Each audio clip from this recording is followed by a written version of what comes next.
Provérbios capítulo 46.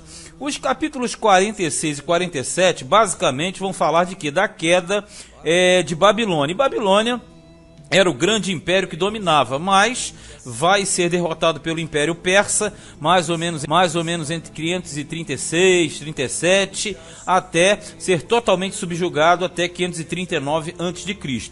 Então a narrativa aqui é toda em cima da queda de Babilônia. Verso 1 diz assim: já abatido está Bel, Nebo já se encurvou. Os seus ídolos são postos sobre os animais, sobre as bestas. As cargas dos vossos fardos são canseira para as bestas já cansadas. Besta aqui, começando pelo fim, são animais, tá? Bestas são animais. E na verdade o capítulo 46, no versículo 1, começa falando de Bel. Bel é o mesmo que Baal, e significa senhor ou marido. E na Babilônia esse título era dado a vários deuses, especialmente a um que era o chamado Madruk. O deus Madruk era considerado o principal deus da cidade capital de Babilônia.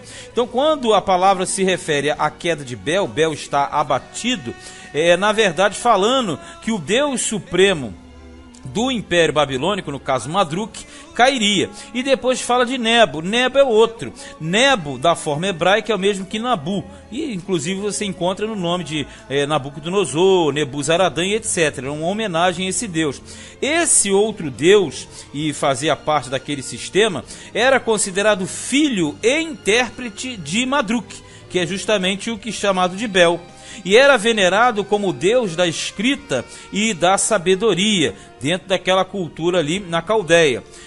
E na verdade, quando ele coloca Bel e Nebo sendo justamente destruídos, são prevalecidos pelos persas, no sentido que os ídolos de Babilônia não poderiam livrá-los da atuação do Ciro, porque Ciro, nós já sabemos, foi levantado por Deus para justamente dominar aquela situação. Então, quando você fala na questão da queda de Bel e de Nebo, ou seja, o sistema de Babilônia, através de Bel, que é Madruk, e através do seu filho, que é o Nebo, ou Nabu, que na verdade era o seu intérprete, não poderiam livrar a Babilônia, e Babilônia seria submissa ao Império Persa. E diz aqui que os seus deuses seriam levados sobre animais, sobre bestas. Verso 2 diz: juntamente se encurvarão. Quem é juntamente? O Bel e o Nebo, ou na verdade seria o Madruk e mais o Nabu. E eles se encurvariam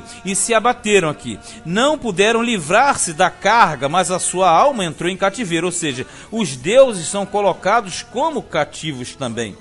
Ouve-me, ó casa de Jacó, e todo o resíduo da casa de Israel. Veja, resíduo é o resto, vou verá. Vós a quem trouxe nos braços desde o ventre e levei desde a madre. Isso desde lá no início, na criação. E até a velhice eu serei o mesmo, e ainda até as cãs eu vos trarei.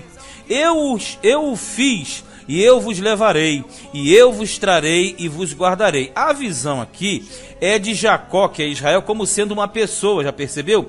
Que vai desde a juventude, do nascimento, passando pela juventude, ali a adolescência, e se tornando velho, com as cãs, cabelos brancos. E ele diz que vai guardar até o fim. Isso aqui, na verdade, pega para o sentido de toda a história da humanidade. Durante todo o período, Deus estará guardando o seu povo Israel.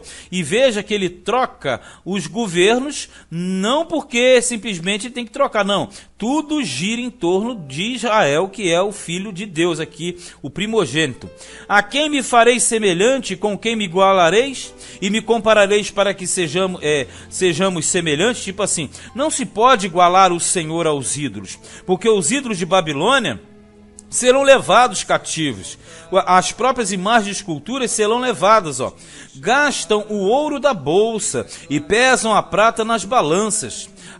Assalariam os ourives. E ele faz um Deus e diante dele se prostram e se inclinam. Ele está falando no sentido da confiança negativa e vã nos ídolos. Sobre os ombros o tomam, o levam e põem no seu lugar. Ali está do seu lugar, não se move. E se recorrem a ele, resposta nenhuma dá.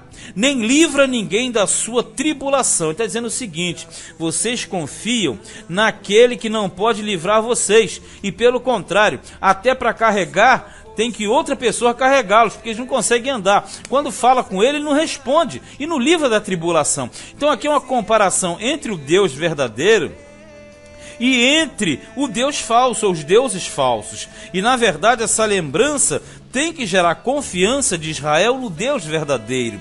Lembrai-vos disso e tende ânimo, reconduze-o ao coração, ó prevaricadores, tipo assim, reconduzir ao coração o raciocínio perfeito. Lembrai-vos das coisas passadas desde a antiguidade, que eu sou Deus e não há outro Deus, não há outro semelhante a mim, ou seja, não existe outro. Então a comparação é feita entre os deuses, que na verdade são carregados pelo povo, vê se você entende, e entre o Deus que carrega o povo dele nos braços, você percebe? Então os ídolos, as pessoas têm que carregá-los nos braços, e o Deus de Israel é quem carrega Israel nos braços. Aí ele diz mais, ó: o que anuncia o fim desde o princípio e desde a antiguidade as coisas que ainda não sucederam, tipo ele avisa antes, que digo, o meu conselho será firme e farei toda a minha vontade, que chamo a ave de rapina desde o oriente e o homem do meu conselho, quer dizer, o homem do meu conselho é aquele que ele escolhe, o eleito, desde terras remotas, no caso Ciro, porque assim o disse, e assim acontecerá. Eu determinei e também o farei. Quer dizer, ele anunciou e ele vai cumprir. Ouve-me, ó duros de coração, vós que estáis longe da justiça, que é o povo dele. Faço chegar a minha justiça, e não estará ao longe, e a minha salvação não tardará. Mas estabelecerei em Sião a salvação, e em Israel a minha glória. Ele promete abater o inimigo e manifestar a sua glória a Israel. 2 pontos. Primeiro plano, ele prometeu que levaria do cativeiro dos 70 anos e traria de volta. E ali a glória voltaria, ok? E quando chega na frente, ele promete esse livramento através da vinda de Jesus, que na verdade é o mesmo paralelo de Ciro nessa situação aqui. Só que Jesus vai trazer uma restauração para Sião, que é Jerusalém, e a glória estará sobre toda a terra através do próprio Senhor Jesus. Então o capítulo 46, e na verdade o 47 vai concluir o raciocínio, fala da queda de Babilônia. Este foi Isaías capítulo 46.